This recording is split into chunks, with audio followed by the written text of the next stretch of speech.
Allah ya. Apa maksud barakallah? Tenang hatimu apapun kondisi takdirmu. Sedang apapun kau sekarang, barokah ya, baharokah lah. Itulah yang dinamakan dengan tenang.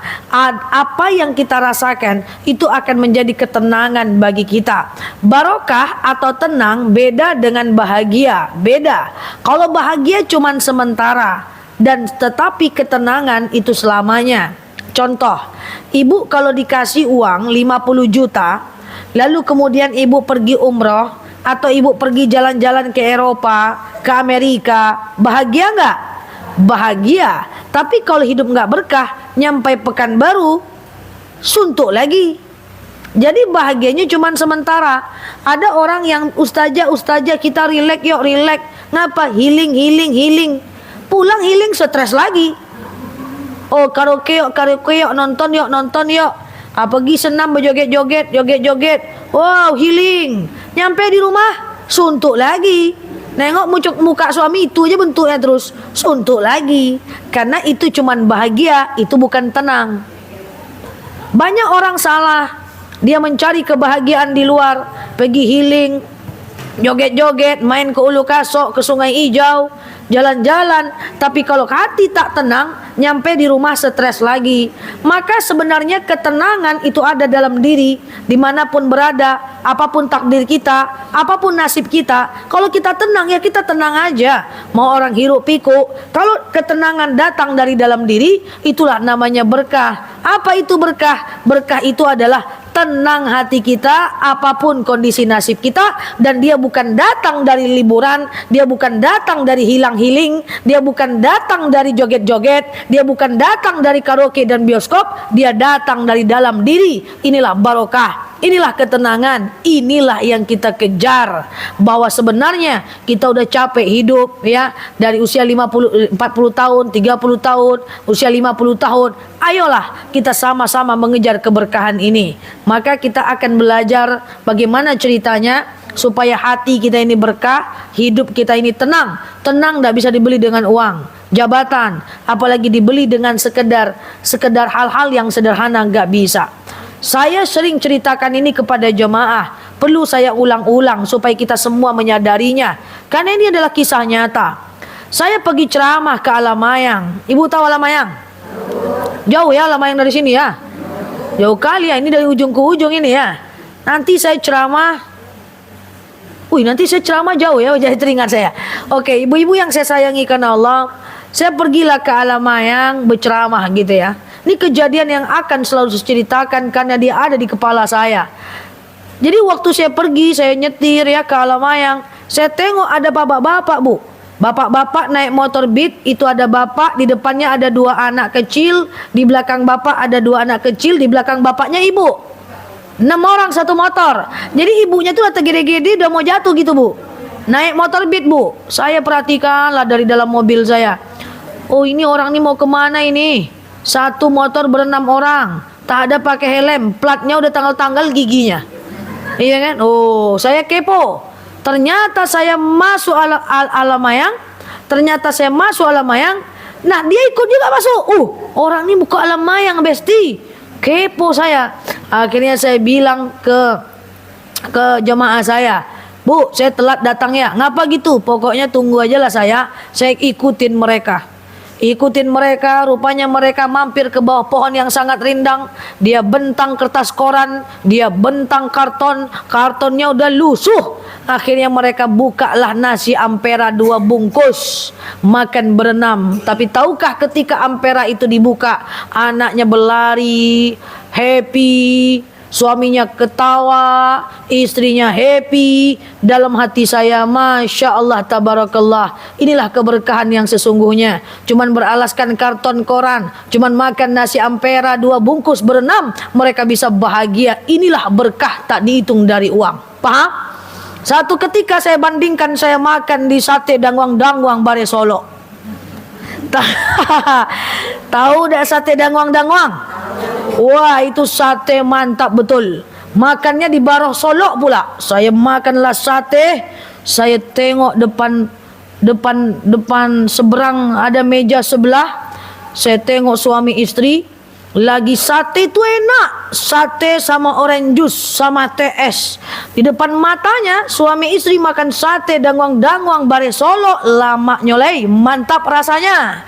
Tapi karena hidup tak berkah, sate ada di depan sudah dingin, mereka berkelahi-kelahi. Abang gini, kau begini, kau begini. Itulah tak berkah. Walaupun sate tak sedap rasa kalau hati tak berkah. Paham? Entah ya paham atau enggak? Paham tak? Tak paham, ulang lagi ni sampai paham. Nah, itulah berkah. Tengok tu di atas motor Beat udah tegede-gede. Tahu tegede-gede macam mana saya bahasanya, lupa saya. Udah mau terjatuh istrinya, sikit lagi jatuh. Bisa mereka happy luar biasa, mereka bahagia. Inilah berkah sebenarnya. Sementara banyak orang dalam mobil mewah berkelahi-kelahi, berantu-antu, berkelahi-kelahi suami istri, berkelahi-kelahi dengan kakak dengan adik di atas mobil mewah. Bayangkan. Tapi bukan Pajero mobilnya, beda. Oke, paham ya? Nah, itu ya. Inilah berkah. Maka ibu-ibu yang saya sayangi karena Allah, tenang aja lah. Seberapapun usia kita, yang kita hitung dalam diri kita, yang kita cari adalah keberkahan.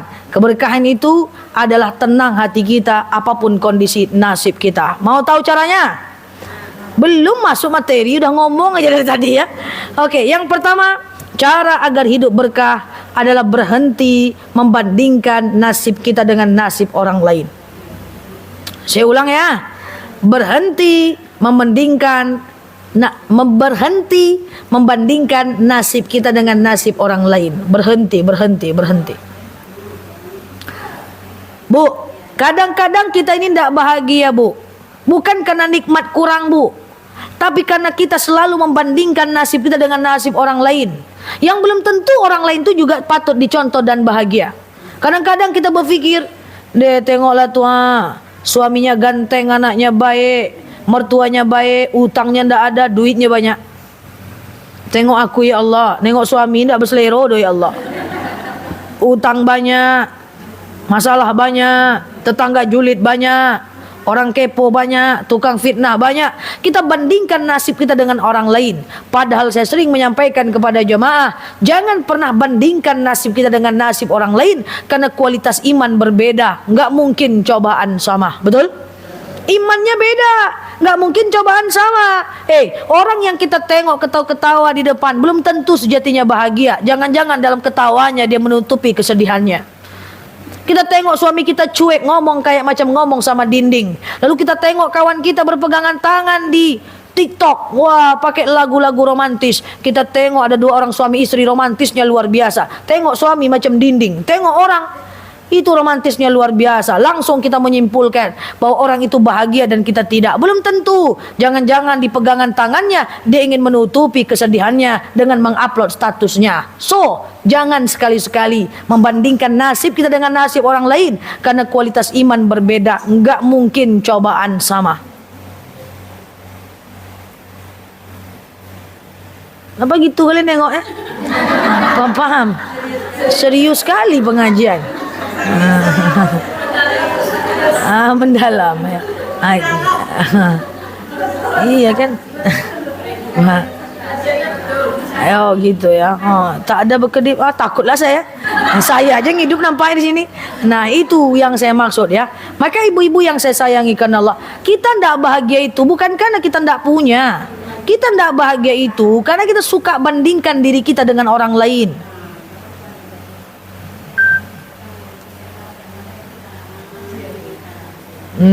Bisa tuh.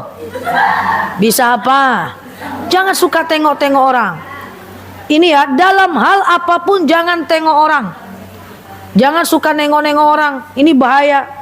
Ya, makanya kemarin ada pertanyaan gini, Ustazah, saya jualan cabe. Sejak saya jualan cabe, di depan rumah saya ada orang jualan cabe juga. Sejak ada dia jualan cabe saya tidak laku saja. Saya tengoklah cabai-cabai lain. Ternyata banyak orang jualan cabai di dekat rumah saya itu. Makanya cabai saya tidak laku. Saya bilang, Bu, selama ibu masih lihat orang lain, maka ibu tidak akan sibuk untuk mengurus cabainya ibu. Jadi jangan tengok-tengok galeh orang, jualan orang. Jangan tengok-tengok kompetitor itu. Kalau bahasa kerennya kompetitor. Tugas ibu adalah lakukan yang terbaik. Contoh, tingkatkan. Kalau jualan cabenya, jualan cabai, ibu jualan cabai. Kalau orang tak senang, ya ibu layani. Kalau orang merasa timbangannya kurang, ya ibu tambah sedikit. Kalau di sana tak senyum, ibu senyum sedikit. Kalau di sana jualan cabai cuma jualan doang, ya ibu ajak dia bersahabat. Cukup ibu lakukan apa yang bisa kita lakukan. Jangan tengok-tengok orang. Jangan bandingkan nasib kita dengan nasib orang. Nggak bisa. Kita nggak akan pernah bahagia. Bandingkan cucu kita dengan cucu orang, suami kita dengan suami orang. Nggak bisa. Tenang aja bu. Para suami-suami itu, ibu nggak usah bandingkan. Karena kebahagiaan seorang istri, saya pun tak tahu dengan suami yang kayak apa. Saya itu sering dengar cerita kayak gini. Ada jemaah yang cerita, Ustazah, iya, saya pusing nengok suami saya. Kenapa pusing? Diam kayak batu. Saya ngomong panjang angguk-angguk aja. Saya ngomong panjang bang ini begini-begini. Dia angguk-angguk aja Ustazah. Ngomong sama suami macam ngomong sama dinding Ustazah. Oke, oh berarti perempuan tidak suka dengan suami yang macam dinding. Kan gitu kan? Nanti curhat lagi yang lain. Ustazah, apa? Saya stres, kenapa? Suami saya suka ngomong. Loh, ini gimana ceritanya? Saya bingung nih. Sebagai pendengar, yang suaminya pendiam ngeluh, yang suka ngomong ngeluh. Jadi suami seperti apa yang ibu-ibu mau? Kenapa ibu seperti itu? Karena kita suka membandingkan suami kita dengan suami orang lain. Paham? Paham aja. Cobalah, jangan bandingkan nasib dengan nasib orang lain ya. Karena ambil baiknya. Ya Allah, enggak apa-apa suami saya diam kayak dinding, yang penting dia bertanggung jawab.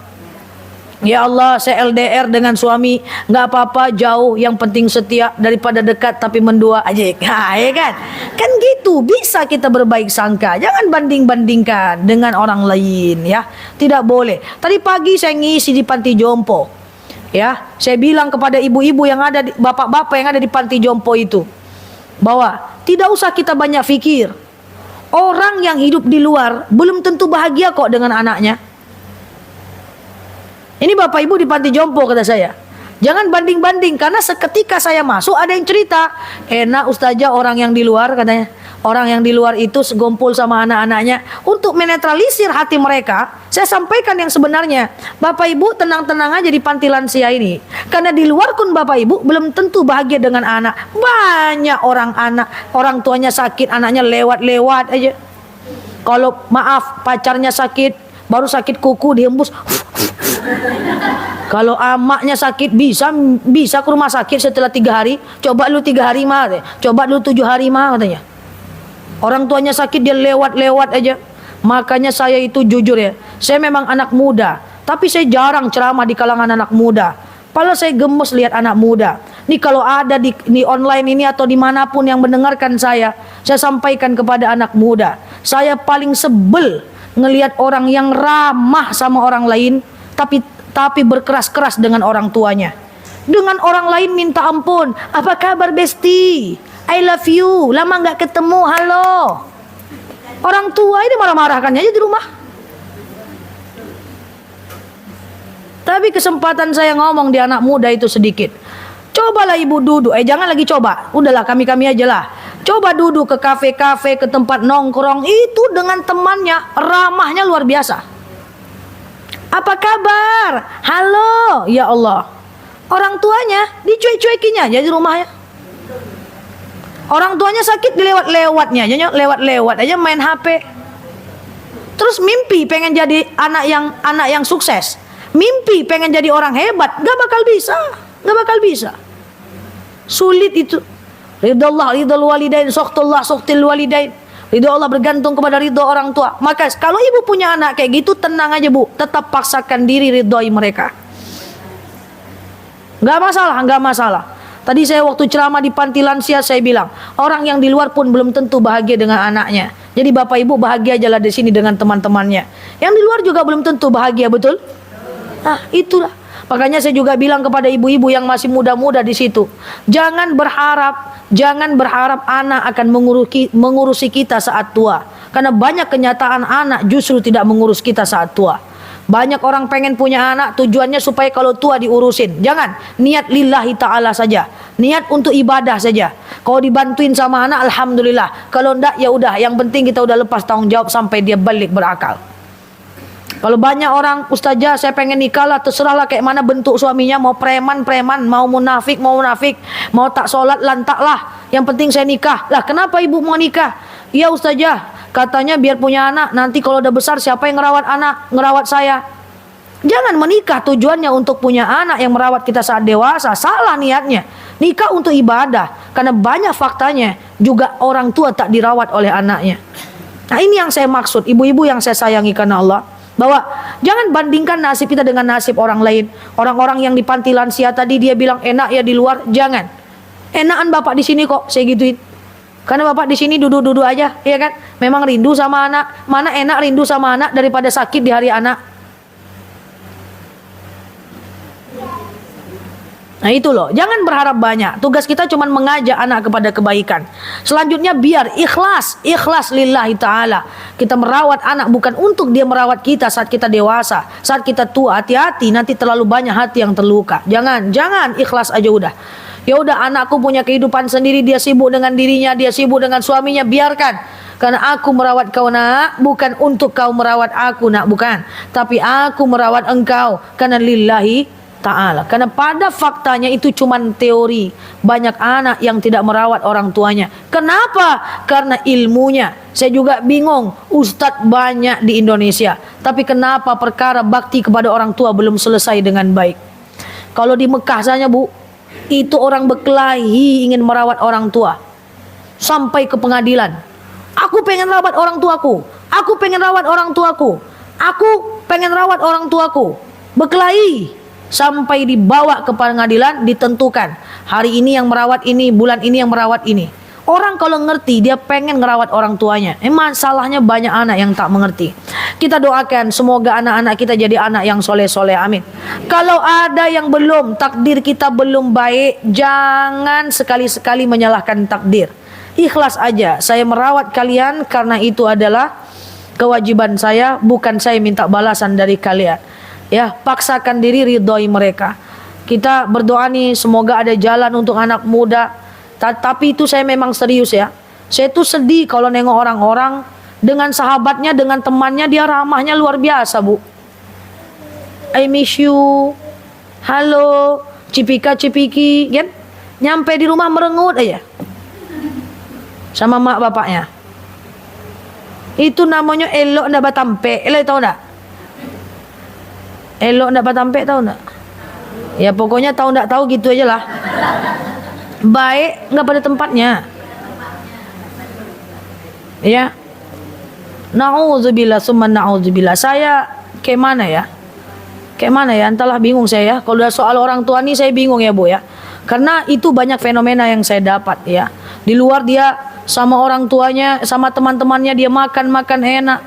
Ya, padahal tak dibawanya untuk orang tuanya. Padahal orang tua tuh dibahagiakan tuh gampang bu. Kalau ibu tidak percaya, coba nanti bahagiakan ibu dengan bahagiakan orang tua ibu. Coba yang masih ada orang tua di sini, nanti pergi keluar tuh, itu di luar tuh ada apa tuh ya? Ada makanan. Ibu beli apa bu? Ibu beli burger, kasih mayones di dalamnya, pakai saus black pepper, pakai daging sedikit, kasih sama dia. Ma, ini burger terenak sejagat raya mah. Dalamnya ada mayones, saus black pepper, daging rib eye impor. Apa kata dia? Nggak mau mama di dona, nggak makanan mama di dona. Oke, kalau nggak makanan mama letakkan bu, taruh lagi. Pergi keluar ibu beli salah lauk. Apa kata dia? Oh ini baru makanan mama nak. Sebegitu gampang membahagiakan orang tua. Banyak anak tak paham. Maka bagi yang orang tua masih hidup, ayolah kita keep moving. Yang udah meninggal doakan, ya. Jadi ibu-ibu yang saya sayangi karena Allah, jadi intinya adalah kalau pengen kita tenang, poin satu masih kapan kita pulang, masih nomor satu. Poin pertama ini adalah jangan bandingkan nasib kita dengan orang, anak kita dengan anak orang, takdir kita dengan takdir orang, suami kita dengan suami orang. Apa tujuannya? Supaya kita bahagia. Terima takdir, ikhlas. Oke, suami saya macam tu, terima takdir, ikhlas. Oke, anak saya macam tu, ya udah, terima takdir, ikhlas. Ya. Jadi semoga suara-suara saya ini didengarlah oleh banyak orang. Gimana lah ceritanya anak muda ini bisa santun kepada orang tuanya, ya. Yang dimakannya di luar dimakan oleh orang tuanya, ya. Yang dimakannya, saya kalau makan kemana-mana saya ingat orang. Oh, ini mama saya pasti suka nih. Oh, ini mama saya pasti suka nih. Oh, ini emak saya pasti oke nih, pasti suka nih. Kan kayak gitu, ya. Dan itu dari kecil ya. Dulu ada empe-empe sekolah-sekolah SD tuh, Bu, ya. Empe-empe anak-anak SD tau kan. Itu paling sering diceritakan mak saya tentang saya. Dicerita kepada teman-temannya. Saya kalau beli empe-empe itu, pulang sekolah perut lapar, saya beli empe-empe, saya lari pulang. Dulu saya lari pulang. Mak, ini pasti enak, Mak. Ini pasti enak, Mak. Kamu udah makan belum, Nak? Sama-sama kita, Mak. Empe segini-gini gimana? Kata mak saya, udah, Nak, makan. Ini enak, Mak. Enak, Mak. Gimana caranya itu orang tua bisa rasakan juga. Saya ingin buktikan, Mak, ini enak, Mak. Persoalan enak nggak enak kata dia itu udah dari kecil. Nah, maka ibu-ibu yang saya sayangi karena Allah, yuk ke depan, kalaupun anak kita tak seperti itu, yakinlah, wala taqnatu min ruhillah, innahu la taqnatu min ruhillah ilal qaumil kafirin. Jangan putus asa dengan rahmat Allah. Suatu ketika anak yang sekarang maksiat, suatu ketika insyaallah bisa jadi anak yang paling taat. Amin Allahumma amin, ya. Terima takdir kita, apapun kondisi kita sekarang. Kadang anak-anak lupa, menantu lupa sama kita dibiarkan sendiri. Udahlah, kita fokuskan diri gimana bisa ke masjid bareng, belajar dengan kawan-kawan majelis taklim. Jangan bandingkan, terima takdir kita saat ini, insya Allah. Nah, ini cara bahagia yang pertama. Jangan pernah bandingkan nasib dengan nasib orang lain. Oke, paham? Yang kedua, ibu-ibu yang saya sayangi karena Allah, cara agar hati kita tenang, saya sering sampaikan kepada jemaah, berkali-kali berbuih-buih dengan manusia diam, tapi hatinya pendendam tuh, mah. Ibuku cerewet, cerewet bana kok, mah.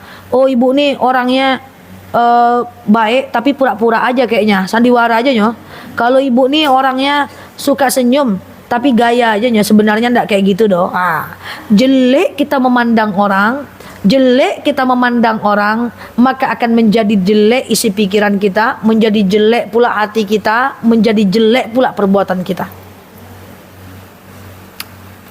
Tapi kalau kita pandang orang itu baik, ibu tuh pendiam, iya, mungkin karena sifatnya memang pendiam. Ibu tuh cerewet, tapi hatinya baik kok. Ibu tuh suka marah-marah, tapi dia cepat kok memaafkan. Ibu tuh nggak pernah sedekah, tapi kemarin dia sedekah kok di kamar sebelah misalnya, atau di masjid sebelah misalnya. Kalau kita pandang orang dengan kacamata yang baik, maka kita akan menjadi baik. Itulah konsep husnuzan, berbaik sangka dengan manusia, itu jauh lebih menyehatkan kita. Makanya ibu-ibu yang saya sayangi karena Allah, Rasulullah Shallallahu Alaihi Wasallam, ya, Rasulullah Shallallahu Alaihi Wasallam, saya ulang ya, Rasulullah Shallallahu Alaihi Wasallam itu luar biasa. Suatu ketika meninggal Khadijah, meninggal pula Abu Thalib, jarak 6 bulan dari meninggal Khadijah, meninggallah Abu Thalib. Lalu kemudian waktu itu Rasulullah pengen dibunuh, Rasul tak tahan, hijrahlah Rasul ke Taif. Ini ceritanya nih ya, Khadijah meninggal, 6 bulan setelah Khadijah meninggal pula Abu Thalib. Setelah Abu Thalib meninggal, Rasul gelisah. Karena Rasul gelisah, akhirnya dia pindah ke Taif. Mekah ke Taif sekarang naik bis itu 2,5 jam. Nanti kalau umrah bisa ke Taif, ibu. Ya, Taif itu dingin sekali. Saya tak bisa lama-lama di Taif kalau nemenin jemaah, dingin luar biasa. Karena Mekah itu dia kayak mangkok. Bagian paling bawahnya adalah Ka'bah, nanti ujung-ujungnya ini adalah Taif. Dia kayak bukit tinggi. Ya. Akhirnya Rasulullah karena dihina, ingin dibunuh di Mekah, karena Khadijah dan Abdul Muthalib tidak ada lagi, akhirnya Rasulullah pindah ke Taif. Rupanya di Taif lebih bahaya lagi orangnya, Bu. Cuman 7 hari Rasul sanggup di Taif, karena orang Taif itu lebih jahat lagi, Bu. Rasulullah sholat, ya, Rasulullah sholat, ada orang Taif pura-pura terjatuh. Ibu bayangkan ibu lagi sholat, terus ada orang songong banget pura-pura jatuh, so-soan, akhirnya ditimpanya kepala Rasulullah. Suatu ketika Rasulullah makan kurma, ya, di dalam jumlah yang ganjil. Lalu Rasulullah pergi ke belakang, pas dia balik udah bercampur kurma itu dengan tai unta. Suatu ketika Rasulullah memang dikejar oleh orang-orang Taif dan kemudian dilempar kepalanya, berdarah, keningnya muncrat sampai ke kakinya. Berkali-kali Fatimah menengok bapaknya, itu dilempar kemudian muncrat darahnya sampai ke sendalnya. Ya, sampai basah sendalnya Rasulullah karena darah. Apa yang dilakukan oleh Rasulullah? Rasulullah sembunyi di belakang pohon. Akhirnya Jibril sakit hati. Malaikat tidak ada wahyu, maaf, malaikat tidak ada nafsu, tapi malaikat sakit hati, itulah malaikat Jibril. Apa kata Jibril kepada Muhammad? Ya Muhammad, irfa' yadak ilas sama. Kau angkat tangan kau ke langit sekarang juga. Kau minta kepada Allah agar Allah balikkan bukit Taif ini. Nanti aku yang akan menghancurkannya. Tapi kau doa dulu, kata Jibril. Jadi waktu itu diriwayatkan Rasulullah itu sembunyi di pohon karena beliau dilempar kepalanya sampai berdarah sampai ke kakinya, sembunyi di pohon. Malaikat marah. Apa kata malaikat Jibril? Ya Muhammad, kau angkat tangan kau ke langit sekarang juga. Kau minta kepada Allah agar Allah balikkan bukit Taif ini. Nanti aku yang akan membalikkannya. Jibril aja marah, Bu. Nengok Rasul digitukan. Apa kata Rasulullah? Masya Allah, tabarakallah. Makanya semakin kita paham, semakin kita belajar, semakin kenal Rasul, semakin kita kuat iman insya Allah. Apa kata Muhammad? Diangkatnya tangannya ke atas. Apa katanya? Rabbi ja'al hadha baladan amina warzuq ahlahu minas samarat. Ya Allah, jadikan bumi ini bumi yang aman. Berikan mereka makanan dari segala macam buah-buahan. Jangan kau ikut apa kata Jibril, ya Allah. Orang Taif ini bukan orang jahat. Mereka jahat karena mereka belum paham saja. Coba bayangkan. Apa kata Jibril? Lain yang kusuruh, lain yang kau buat. Andaikan kita memahami akhlak Rasulullah sallallahu alaihi wasallam, bahwa Rasul itu kalau dia disakiti, dia punya satu mindset. Itu orang bukan jahat. Itu orang cuman belum paham. Kalau dia paham, dia akan ikut. Ini husnuzon yang kalau kita mau bicara sejarah Rasulullah, kalau kita ambil dalam kehidupan kita, selesai hidup kita. Aman hidup kita. Orang yang gosipin kita, baik sangka ajalah, dia gosipin kita, fitnah kita, bukan karena dia jahat, tapi dia belum tahu aja siapa kita. Kalau dia tahu, selesai. Dia akan baik sama kita. Jadi sampaikan kepada orang yang suka memfitnah kita, yang hasad sama kita, yang kepo-kepo sama kita, yang suka jahilin hidup kita, para haters, bilang sama mereka tapi dalam hati aja, jangan pakai toa pula. Ya, dalam hati saja. Kalian seperti itu sama aku tahu bukan karena kalian jahat, tapi karena kalian belum paham saja. Andaikan semua orang bisa sadar, para pembenci bukan orang yang jahat, hanya orang belum paham, selesai, kita akan tenang hidup. Paham? Anggua luar biasa. Suatu ketika ada orang Arab Badui kencing di masjid. Arab Badui kencing di masjid. Sekarang jangankan kencing di masjid, tidur di masjid aja habis sama gorim. Bayangkan tuh. Dulu orang Arab Badui kencing di masjid. Arab Badui itu masih ada sampai sekarang, masih banyak. Saya kemarin ke Mesir, ke Jordan, saya sempat ke Aqsa, itu masih saya tengok banyak sekali ya Arab Badui. Termasuk di Israel itu Arab Badui. Arab Badui itu Arab yang jahiliyah. Apa kata-kata jahiliyah? Jahiliyah itu, jahil itu sebenarnya, maaf ya, gimana ya, terlalu kasar ya. Pokoknya Arab Badui itu orang-orang yang tak berilmu lah, yang tak sekolah lah, iya kan? Nah itu Arab Badui. Orang-orang Arab Badui di Mesir masih banyak, di Bukit Tursina, di Bukit Sinai. Kemarin saya sempat naik di Mesir, Bukit Sinai, tempat Nabi Musa bertemu dengan Tuhannya. Di bawah kaki-kakinya itu ada Arab Badui. Ya, banyak sekali yang bawa unta itu ada Arab Badui. Saya sampai ke puncak Bukit Tursina. Puncak Bukit Sinai itu orang-orang tak sekolah gitulah. Ya, orang-orang Arab Badui. Suatu ketika ada orang Arab Badui kencing di masjid. Apa kata Umar bin Khattab? Saya akan penggal kepalanya ya Muhammad. Apa kata Muhammad? Jangan penggal wahai Umar. Mereka bukan orang jahat. Mereka cuman belum paham saja. Dahsyat Rasulullah itu, Bu. Husnuzonnya luar biasa. Dia berbaik sangka dengan orang lain sehingga hatinya tenang. Cobalah kita berbaik sangka dengan banyak orang, insya Allah kita tenang. Kalau nyapa orang di pasar, Assalamualaikum, nggak nyaut dia. Assalamualaikum, nggak nyaut dia.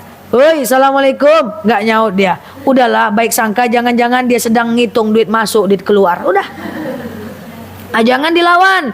Assalamualaikum, nggak nyaut dia. Assalamualaikum, nggak nyaut dia. Matilah kau situ, takkan ku sapa kau besok lagi ya, jangan. Ya berbaik sangka saja dengan manusia itu bagus ya, sehingga kita menjadi menenangkan, semenjak kita menjadi lebih tenang. Saya sering cerita ke jemaah, cerita ini fakta ya.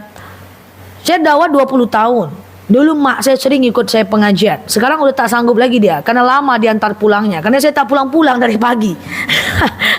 Nggak mau mama ikut kamu pengajian lagi. Kenapa mak? Tak kapan-kapan pulangnya. Ya jadi dulu mak saya sering ikut saya pengajian, keluar kota ikut, kemana-mana ikut ya. Itu mama saya di samping saya nyetir gitu ya. Saya tengok tukang parkir perempuan, mundur, mundur, mundur, mundur. Ada tukang parkir perempuan kan? Itu saya bilang sama mak saya itu, mak, mantap kali ya. Mantap kali nih mak. Itu mau dia mengerjakan pekerjaan laki-laki mak, gitu kan? Pergi saya naik mobil tengah malam pulang dari luar kota, nyampe Pasang Arengka jam 3 malam ada orang ngangkat-ngangkat cabe kan? Ih mantap kali orang nih mak, jam 2 malam dia udah bangun udah kerja mak, ya kan? Pergi saya isi kajian ke mall mana-mana. Mantap kali kakak-kakak tuh mak, mau dia tegak 8 jam itu.